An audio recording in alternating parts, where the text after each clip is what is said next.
Because if your job has the potential of ending, then you need to think about the time it might end. Maybe when the time comes, it won't end, but what about if it does? How safe are you? What strategies have you put into place?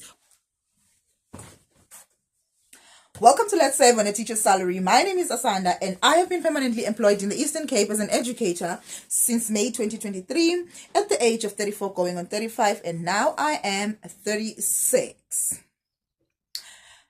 Today I want to touch on something that's very sensitive, but I'm not going to go deep into it. I'm just going to talk about the money aspect of it and what my opinions and what I would have done or something like that. I don't know. We'll see where this goes. But this touched me, but it made me think, like it yanked me from thinking that I'm ready to live my rich life to thinking, oh my God, I remember now why Dave Ramsey was such a big deal to me.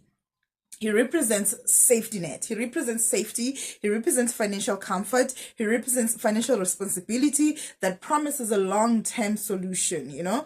And I thought, oh no. Oh no. So we were having conversation about the teachers at school, about the teachers who are being let go in the Western Cape and the large numbers. And so I was like thinking in the back of my mind, like, I've never heard of teachers being retrenched by the Department of Education. So I came home and I looked it up. So I read about it. I watched what people had to say. Some of the things people had to say I just don't agree with. But overall, the situation, okay, I see it and I see what's going on. And it is so sad. It's devastating to have a job and then lose it.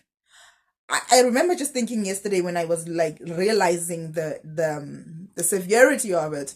If I was involved in that situation, I would lose my mind. I would completely lose my mind. It's such a sad thing, you know. It's so sad, and we will not make any light of any of it. But there's something that I want to talk about, and I thought, man, having started the journey of the 7 Baby Steps by Dave Ramsey, and I thought, wow, Dave Ramsey is right. Debt is a problem. One of the biggest things that hinder us, and one of the biggest things that keep us chained and puts us in very problematic situations, when we get a situation that we can't help, and we can't go, oh, I'll figure it out, because we've lived an expected life, and now that our expected life is coming across an obstacle, we're having difficulty dealing. So what I discovered is that, of course, it is temporal teachers that are being let go. Now, nobody being let go is condoned, you know. It's not a good thing. It is devastating. But on the other hand, we have to be honest with each other. We have to be very honest with each other. Being on contract means that you're signing a contract that says your employment is limited and it is renewable on the basis that the department still needs you or has the resources to be able to keep you should they still need you. And unfortunately, that is a contractual employment. And it's so sad that now the unions, of course, are going to try and fight this.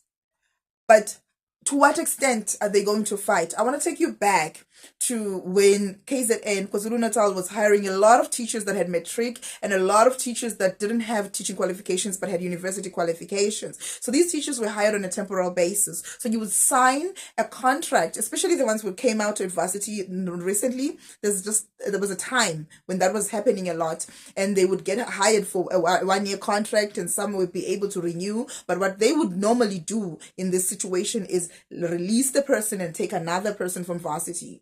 And that those were contractual employment. So if you go back and you look at that situation, I remember because this is the situation that I saw people that were close to me experiencing. And I remember the department saying, those who have grade 10, grade 12 and are teaching on a contractual basis are hired by the department. We're giving them a certain number of years to study teaching. So they will have to go to a B.Ed. And those who already had a degree had the opportunity to either study a B.Ed or a PGCE. So they were given a number of years, and some people did within the number of years study and finish, but I think it was like more than the required number of the degree. And then on top of that, there were still people who didn't finish their qualifications, and the department said, no.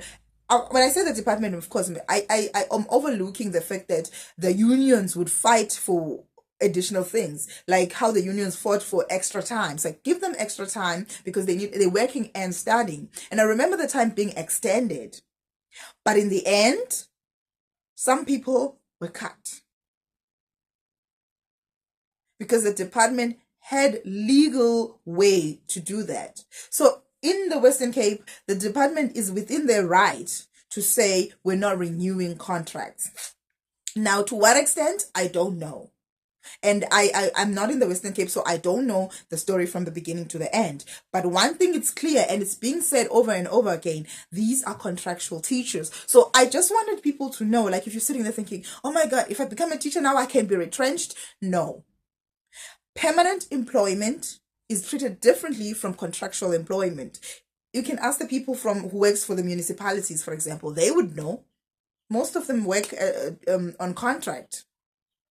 So anyway, moving on from that, looking at the financial aspect of it then, I just want to say, because this is going to happen. It's not like now that teachers who are on contract are being released. This is not a new phenomenon. It happens all the time. I guess they did it in such a large number.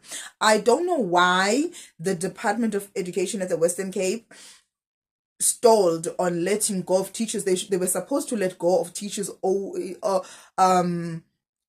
gradually, rather than just letting go of a large number at one go. Somebody effed up. Anyway, so just in case it happens again, it's going to happen anyway, because there's always going to be contractual teachers. There was a reason why it was introduced, and there's a reason why it keeps happening. So there's going to be contractual teachers. Some of these contractual teachers end up permanent, right? But if you are on contract, and I cannot speak for the Western Cape because I don't know how they do this, but if you are on contract, like, for example, some of the people that I've seen in the Eastern Cape, and you earn that income plus the money that's supposed to be benefits, which is 30%, 37% more. So I don't know if in the Western Cape they keep the money for you, and then when you leave they can give it back to you, or if they did it like at some point they did that in the Eastern Cape where they will give you cash, the benefits. So you get like thousands more because you're not contributing towards GPF, for example, and the benefits, all these benefits are coming to you, and they add up 37% more. So imagine me earning 21,000 and more, and then 37% more than that, right? So what do you do? One, guys, no, do not take bonds. You can't be taking a bond on a contractual agreement that is set to end, that you have to renew every year. If I remember correctly, I think it's renewable every year. I'm not sure, but I'm assuming, I think if I remember correctly, if it's the same type. So now you can't be taking a bond. Do not fall for that trap. Even though I'm permanent, I'm always thinking, if they were to let me go, what would happen to my life? And that's why I figured, have an emergency fund, save, invest, do all these things before you go venturing in buying property. And unless you are a property, you're joining the property ladder and you're some kind of a property expert and you're going to make money from that, I wouldn't know where to begin. It would be a gamble for me to do that. So for me, that was not the best investment, because buying property for the sake of making money would be a gamble for me, because I don't know much about property. I know enough to say, okay, this and that, but to run a business, to own property and have passive income from property, I don't know much about that. I don't know much about property management or even buying a property for that matter. So if I'm just now going to say, I'm going to take all this money that I have and put it into property or put it into some kind of investment and all this stuff, to all these high risk investments, I don't know much about these things. So I can't go all in like some people maybe can. So for me, I say, do not go on a spending frenzy. You need to save. You need to put away. You need to put it into a safe investment, a moderate investment. Don't risk it too much, because if your job has the potential of ending, then you need to think about the time it might end. Maybe when the time comes, it won't end, but what about if it does? How safe are you? What strategies have you put into place? What money? How long can money last you? Your savings, how long can they last you? Those are the things you need to think about. I'm going to bring you to me, because I prefer making examples with me. I don't just think about this year or next year. I think about when I'm 55 and I want to retire. How much am I going to earn from my pension fund? Should I top it up with a private pension fund? And what else will I have? Would I have any other investments after that? What will take me from 55 financially to 60?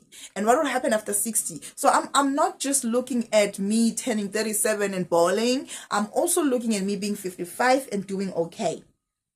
I need to think about that. Maybe it's because I'm 36. Maybe if I was 26, I wouldn't think about that. I don't know. But what I do know is 55 is out the door. It's right there. I opened the door and I'm turning 55 already. Not so long ago, I was thinking I'm 22 and I was going to be young forever. And now I'm 36. You cannot make spending decisions that are just about spending. You cannot. Which brings me to the City Girl standard. And that's in the next video. We're going to talk about the